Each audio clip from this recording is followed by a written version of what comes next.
Hallo und herzlich willkommen zu einem digitalen Quick-Tipp von und mit Arno Burger.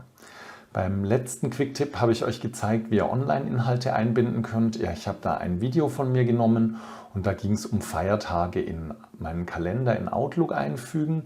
Und ich bin aber nicht dazu gekommen, das gleich zu machen. Und ich möchte euch jetzt zeigen, wenn ihr mal nicht dazu kommt und ihr habt die Information schon in OneNote, wie ihr euch daraus ganz leicht einen Eintrag in eure To-Do-Liste in Outlook machen könnt.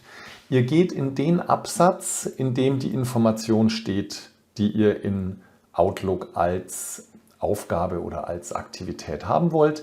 Dann wählt ihr hier aus der Symbolleiste den Befehl Outlook Aufgaben und damit wir es uns gut anschauen können, nehme ich Benutzer definiert und damit wird jetzt in Outlook eine Aufgabe angelegt, die hier einen Link auf OneNote hat und ich kann zum Beispiel hier noch ein Fälligkeitsdatum eingeben und speichere und schließe diese Aufgabe. Und in OneNote habe ich jetzt das Fähnchensymbol für die Nachverfolgung mit dabei und wenn ich möchte, komme ich von hier jederzeit auf die Aufgabe in Outlook, sodass ich also von OneNote auch wieder dorthin zurückkomme.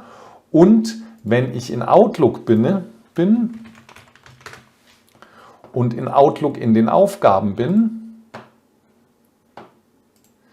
dann sehe ich hier Feiertage im Kalender hinzufügen, kann die aufmachen und ihr seht, ich habe jetzt hier auch den Link, um damit direkt zu OneNote zu kommen und in OneNote komme ich dann auf die Aufgabe und kann mir direkt hier auch das Video anschauen.